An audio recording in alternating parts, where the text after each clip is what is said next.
बिस्मिल्लाहिर्रहमानिर्रहीम जी, अस्सलाम वालेकुम। मैं हमारे अली, आप देख रहे हैं मेरा चैनल। आप सबको पता है कि जी जहांगीर तरीन साहब के भाई आलमगीर तरीन जो है अचानक से इस दुनिया से चले जाते हैं।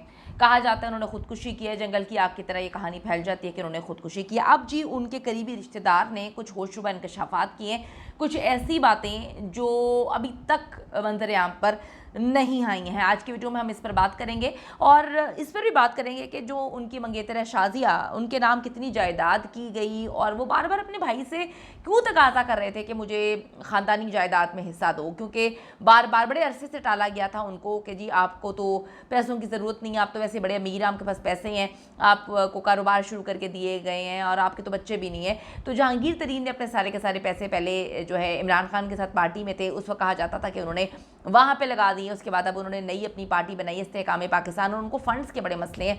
जब उन्होंने पार्टी बनाई उसके दूसरे तीसरे दिन जो है ये मामला सुनने को आ रहे थे कि जी फ़ंड्स के मसले हैं। उसके बाद जो है वो लंदन भी जाते हैं, वहाँ पे मुलाकातें करते हैं और बार बार ये बातें की जा रही थी कि हमें फ़ंड्स की ज़रूरत है, पार्टी किस तरह से चलेगी। तो एक इतना अमीर शख्स जो इतनी इतनी कहते हैं जी बोरियां भर भर के लोगों को पैसे देता है, उसको अपनी पार्टी के लिए फ़ंड्स की ज़रूरत थी, यानी कि उनके मामला फाइनेंशियल काफ़ी ख़राब चल रहे थे। ये तो एक पॉइंट हो गया। दूसरा पॉइंट ये है कि जी शाजिया कौन थी। बड़ी अजीब सी बात है कि एक खातून, एक बंदा 63 साल 62-63 उनकी एज थी, उन्होंने आज तक शादी नहीं की, उनको उनका लाइफ पार्टनर, अपनी मर्ज़ी का लाइफ पार्टनर मिलता है और उनसे वो मंगनी करते हैं, बड़ी मोहब्बत करते हैं। उन्होंने अपने ख़त में, जो कि पता नहीं उन्होंने लिखा भी है या नहीं लिखा, ये तस्करा किया हुआ है। मैं हमेशा ये बात कहती हूँ कि हर चीज़ को मिस्टीरियस अंदाज में देखना चाहिए। जब आपको लगता है कि एक बंदा खुदकुशी नहीं कर सकता, अचानक से जो है वो खुदकुशी की गेम डाल दी जाती है और हमारी पुलिस तो पहले ही जो है वो केसेस बंद करने के लिए बैठी हुई है, जहाँ पे 4 पैसे नजर आए केस बंद कर दिया।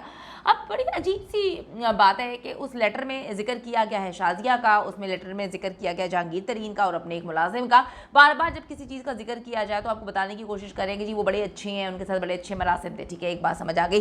शाजिया बड़े अरसे बाद मिली, यानी कि ज़िंदगी के सालों बाद, कुछ 40 साल बाद तो उनको मिली शाजिया और उनको लगा कि जी she is everything for me, मुझे लव ऑफ माई लाइफ। तो जब आपको इतने साल के बाद लव ऑफ योर लाइफ मिलता है तो उसके बाद आप खुदकुशी क्यों करेंगे। 6 महीने बाद आपकी शादी भी थी और 6 महीने तक शादी टाली क्यों। मतलब ये कोई ऐसा ख़ानदान तो नहीं था जिसके लिए आदमी को जो है पैसे जोड़ने हैं, जमा करने हैं और फिर शादी के लिए पैसे जमा होंगे तो शादी होगी। ऐसी तो कोई बात नहीं थी। फिर 6 महीने का वक्त क्यों दिया गया। शाजिया कब से इनके साथ थी, क्यों ख़त जो लिखा गया उसमें नंबर भी मेंशन किए गए। और दूसरी बात है कि शाजिया उसी दिन, बड़ी अजीब सी बात है कि एक बंदा अचानक से फौत हो जाता है, अचानक से, कि आपको पता भी नहीं होता, वो अचानक से मर जाता है। आप शॉकिंग स्टेट में रहते हैं, आपको पता ही नहीं चलता कि ये दुनिया में क्या हो रहा है, आपको खाने का होश नहीं होता, आपको पीने का होश नहीं होता, आपको शायद जीने का होश नहीं होता। उसी दिन शाजिया साहिबा जो है उनके जनाजे से पहले इंटरव्यू दे रही हैं। बड़ी अजीब सी बात है, बड़ी रिलैक्स थी, बड़ी कंपोज थी, जिसमें लोगों ने बड़ी बातें लिखी। लोगों ने कहा कि इनको तो ज़रा बराबर दुख नहीं लग रहा, शायद इन्होंने प्रेशराइज़ किया होगा। तो ये तो अल्लाह ही बेहतर जानता है, इन्वेस्टिगेशन होगी तो पता चलेगा किसने प्रेशराइज़ किया। और एक बंदा ऐसे मेंटल स्टेट में हो तो किस तरह से बैठ के जो है वो इंटरव्यू दे सकता है। ये भी बड़े वैलिड लोगों के सवालात हैं, लेकिन कोई भी चीज़ बाहर नहीं आएगी क्योंकि अमीर बंदा था, अमीर फैमिली है और इन ऐसी फैमिलीज़ को अपनी इज्जत का बहुत ज़्यादा ख्याल होता है। ये सच जो मर्ज़ी हो, चाहे कत्ल भी किया गया हो, ये अपनी इज्जत पे आंच नहीं आने देते। अच्छा जी, अब करीबी रिश्तेदार है, उसने कुछ बड़े इंकशाफात किए हैं। उसने बताया है कि जी अक्सर इनसे लोग मिलने आते थे और अंदर से कुछ आवाज़ें भी आती थी और बड़ी अजीब सी आवाज़ें आती थी। ऐसे लग रहा था कि कोई कोई लड़ होता है। वो बताते हैं कि जी आलमगीर तरीन बहुत ही कंपोज, बहुत ही अच्छे, रिलैक्स, कम को, बहुत ही शरीफ किस्म के इंसान थे। कभी वो किसी से ऊंची आवाज़ में बात नहीं करते थे, लेकिन अंदर से कुछ अजीब सी आवाज़ें आती थी। एक खातून, मेरे ख्याल में वो शाजिया का जिक्र ही करते हैं कि जी वो आती जाती थी और हमसे जब भी मुलाकात वो कहते हैं हुई आलमगीर तरीन की, उन्होंने कहा कि जी मेरी शादी में आना। जो मेरी शादी दिसंबर में हम लोगों ने फाइनलाइज़ की है। इससे पहले वो आपको पता है कि श्रीलंका गए थे, वहाँ पे बहुत ज़्यादा खुश थे। श्रीलंका में वेकेशंस उन्होंने बनाई और वो बहुत ज़्यादा रिलैक्स थे कि मैं जो है अब सेटल होने लगा हूँ, शादी होने लगी है। थोड़े से मामला ख़राब थे, आपको पता उनकी टीम भी है, उनको पैसों की ज़रूरत थी और वहाँ पे जहांगीर तरीन को भी पैसों की ज़रूरत थी। उन्होंने कोई आपको पता प्लानिंग की हुई थी। तो लोग जो इनके करीबी रिश्तेदार हैं, इन्होंने अपना नाम ना ज़ाहिर करने के लिए रिक्वेस्ट की है। उन्होंने कहा कि जी मामला तो कुछ ख़राब थे और फैमिली के अंदर ही ख़राब थे। वो अपने उस जगह से, गुलबर्ग वाले घर से निकलते नहीं थे। उनका मुलाजिम हर वक्त उनके साथ रहता था। मुलाजिम को अगर तोड़ा जाए तो वो बड़े सच उगल सकता है, लेकिन कौन तोड़ेगा जबकि जहांगीर तरीन इस वक्त इस्तेकाम पाकिस्तान पार्टी बना के बैठे हुए हैं। उनका ख्वाब है कि नेक्स्ट इलेक्शन में वो जीतेंगे।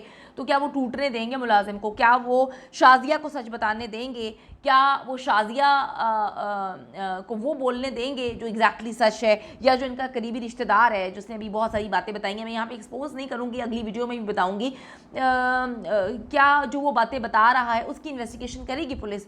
मेरा नहीं ख्याल कि करेगी। लेकिन मैं आपको बताती चलूँ कि शाजिया के नाम भी जायदाद की गई है, बहुत पहले मंगनी के साथ ही कर दी गई थी, उसका भी मेरे ख्याल में इनकी फैमिली में मसला चल रहा था कि अभी शादी नहीं हुई, और मेरे ख्याल में शाजिया के कहने पर ही जो है वो पैसे की डिमांड की जाती है। तो आने वाला वक्त ही बताएगा, जितने मुंह उतनी बातें। लेकिन जो अजीब सी बात है वो ये है कि आप किसी से मोहब्बत करते हो, बंदा चला जाए तो आप किस तरह से इंटरव्यू देंगे, एक बात। दूसरी बात ये कि जहांगीर तरीन की हम बात करें तो बहुत ज़्यादा परेशान थे, बहुत ज़्यादा परेशान थे जब डेथ हुई, टूटे हुए थे। एक जगह जो है वो प्रेस कॉन्फ्रेंस कर रहे थे, उनको कान में जाके बताया गया, वो उनसे अपने आप को कंपोज ही नहीं किया गया, वो बहुत परेशान थे। उसके बाद जब जनाजा जा रहा था तो वो एम्बुलेंस में बैठे रोते रहे, काफ़ी डिप्रेस नज़र आ रहे थे। तो ऐसा लग रहा था कि वो काफ़ी ज़्यादा शॉकिंग सिचुएशन में, उनको नहीं लग रहा था।